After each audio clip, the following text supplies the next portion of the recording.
بسم اللہ الرحمن الرحیم۔ السلام علیکم۔ Tariq Javed Khokhar advocate law for youth channel کے ساتھ چینل کو سبسکرائب کر لیں، لائک شیئر کومنٹس کریں اور اپنی رائے کا اظہار بھی کریں۔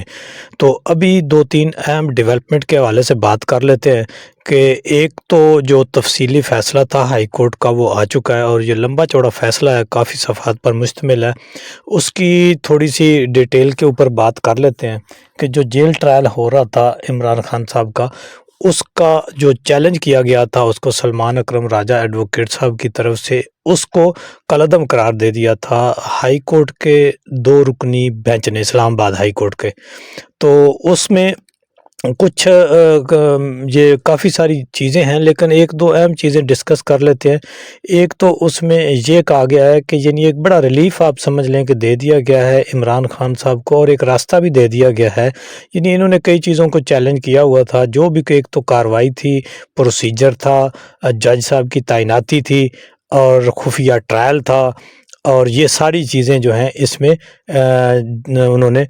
چیلنج کی ہوئی تھیں۔ تو اس میں کئی چیزوں کو تو جج صاحب نے بالکل ہی کالعدم قرار دے دیا تھا، کچھ کے اوپر ذرا لینیٹ وے رکھا تھا، اور کچھ کو جائز قرار دیا تھا، اور کچھ کو جو ہے وہ اس کا مزید راستہ دے دیا تھا۔ یعنی ایک تو اس کو جو پروسیجر تھا اس کو تو عدالت نے بالکل ہی کالعدم قرار دے دیا تھا کہ یہ جو بھی ٹرائل ہوا ہے وہ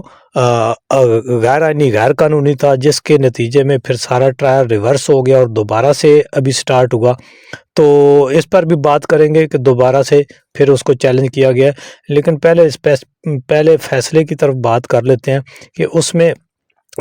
جو ایک چیز چیلنج کی گئی تھی کہ جی جج صاحب کا جو تعیناتی ہے یہ آئین اور قانون کے مطابق نہیں ہے، یہ غلط ہے۔ جج صاحب یہ جج اہلیت نہیں رکھتے اس کورٹ کو ٹرائل کرنے کی، یا ان کیسز کو ٹرائل کرنے کی، یا اس کورٹ میں تعیناتی کی، اور کسی یہ بائس جج ہے، یہ غیر قانونی طور پر غلط طریقے سے ان کو اپوائنٹ کیا گیا ہے، کوئی اور جج ہونا چاہیے۔ اس پر عدالت نے کہا ہے کہ فی الحال ہم اس کو ڈسکس نہیں کرتے، اور اگر عمران خان کو کوئی یعنی جو بھی یہ پیٹیشنر ہیں ان کو اگر کوئی اعتراض ہے تو وہ ویلڈ ریزننگ کے ساتھ جو ہے وہ آئیں، اور سی آر پی سی کے تحت اس میں ایک پروویژن ہے کہ جی اس کے میں آپ وہ جج کو تبدیل کروا سکتے ہیں۔ یعنی اس میں حالانکہ آن ریکارڈ بڑا میٹیریل موجود ہے، اور اس کو اگر اس طرف یہ امید ہے آپ جائیں گے اس کو چیلنج کریں گے تو یہ جج صاحب کی تعیناتی اور ان کے اپوائنٹمنٹ جو ہے یہ بھی کالعدم ہو جائے گی، اور امید ہے کہ کوئی اور جج آ جائیں گے، کیونکہ یہاں تک تو ہائی کورٹ نے صرف یہ لکھا ہے کہ یہ جج صاحب جو ہیں یہ نہیں کہا جا سکتا، جو موجودہ ہمارے سامنے چیزیں آئی ہیں اس کے مطابق یہ نہیں کہا جا سکتا کہ یہ جج کی تعیناتی درست ہے یا یہ جج جو ہیں وہ بائسڈ نہیں ہے۔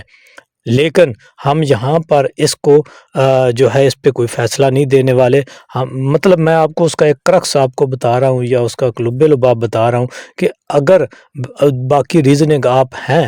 کہ آپ کے پاس، تو آپ اس کے تحت آئیں، باقاعدہ ایک الگ سے اپلیکیشن دیں تو اس کو کنسیڈر کیا جا سکتا ہے، کیونکہ عدالت کو یہ محسوس ہو گیا تھا یہ ساری پروسیڈنگ دیکھ کے کہ یہ جج کی تعیناتی بھی غلط ہے، اور یہ جج جو ہیں وہ بائسڈ بھی ہیں، اس لیے یہاں پر عمران خان کو جو ہے وہ پورا انصاف ملنا مشکل ہے۔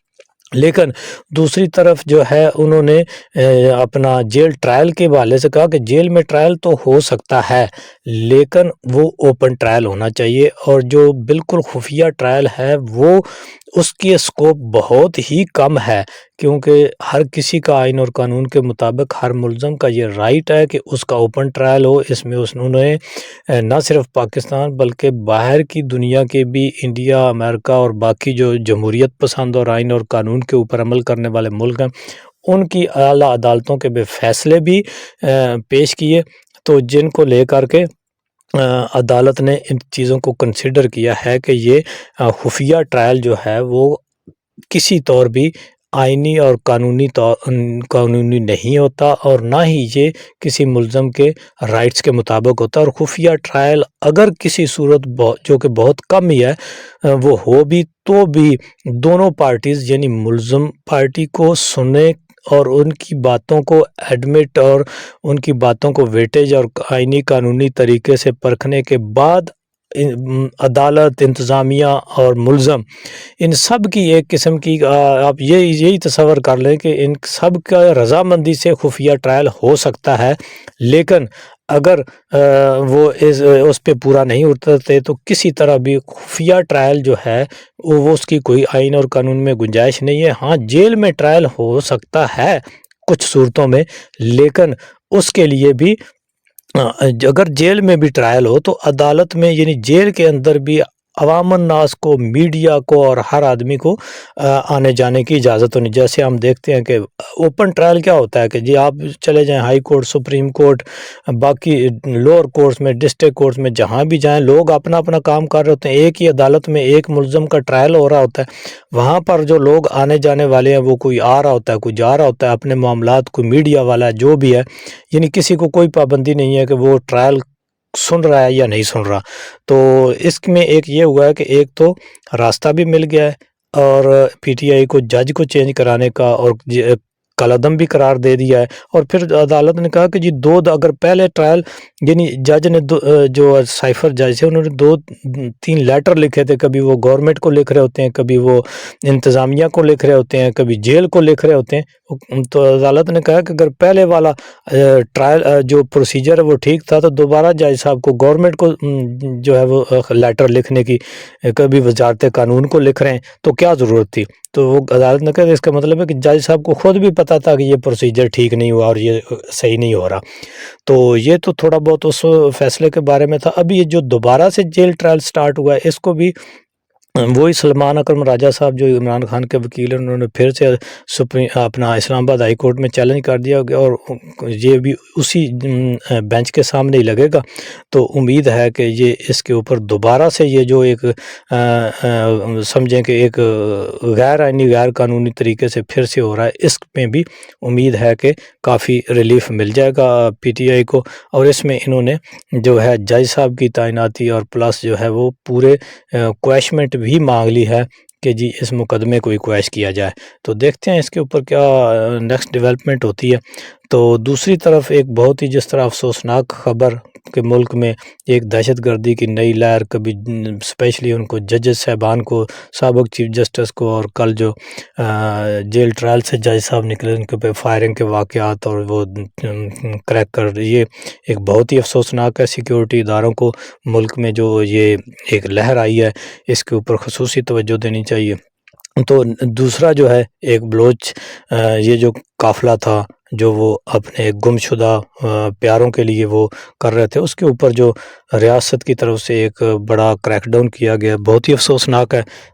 ایسی چیزوں سے ریاست کو گریز کرنا چاہیے، ان لوگوں سے جو نہتے پروٹیسٹر ہوتے ہیں ان سے مذاکرات کرنے چاہیے، ان کو ان کے رائٹس ان کے پوچھنے چاہیے، جی چلیں جی کچھ مانو، کچھ منواؤ، اس کے طور پہ مذاکرات کے تھرو جو ہے وہ معاملات کو سالو کرنا چاہیے۔ جو لوگ پہلے ہی دکھی ہوتے ہیں، اگریوڈ ہوتے ہیں،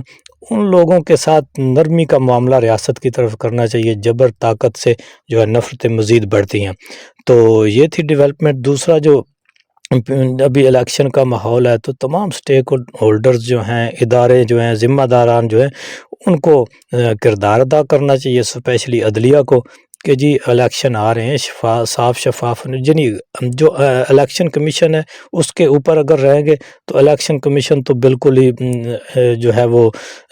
کسی کو لیول پلینگ فیلڈ دینے کو تیار نہیں ہے، نہ ہی یہ موجودہ جو حکومت ہے جو کہ غیر آئینی، غیر قانونی حکومت ہے، 90 دن سے اوپر جو بھی حکومت ہوگی وہ غیر آئینی، غیر قانونی ہوگی۔ تو اس کو لے کر کے تمام اداروں کو، جو بھی ذمہ دار ہیں، طاقتور ہیں، ان کو اپنا کردار ادا کرنا چاہیے۔ ایک الیکشن ایسا ہونا چاہیے جو کریڈیبل بھی ہو، اور اس پہ صاف شفاف الیکشن، ابھی جس طرح سے سپریم کورٹ سے بھی آوازیں آ رہی ہیں، جج صاحبان ابھی بولنا شروع ہو گئے کہ جی یہ صاف شفاف الیکشن اگر نہ ہوا تو میرا نہیں خیال کہ یہ جو موجودہ صورتحال پچھلے کچھ عرصے سے رجیم چینج سے لے کر چلی آ رہی ہے اس میں کوئی تبدیلی آئے گی۔ عوام کو جو ہے وہ ریلیف اس وقت محسوس ہوگا جب وہ اپنے منتخب نمائندے کو جب ووٹ ڈالیں گے تو ان کو پتہ ہو کہ میں نے جو ووٹ ڈالا ہے وہ اسی کے مطابق اس کا رزلٹ آیا. تو یہ جو کاغذات نامزدگی داخل نہ کرانے دینے، کاغذات نامزدگی چھین لینا، یہ ایک اچھا عمل نہیں ہے. تو امید کرتا ہوں جی آج کی ویلاگ آپ کو پسند آیا ہوگا. جو بھی نیکسٹ ڈیٹیل ہوگی، تفصیل ہوگی، وہ آپ کے ساتھ شیئر کیتی جائے گی. تو اللہ حافظ. پاکستان زندہ باد.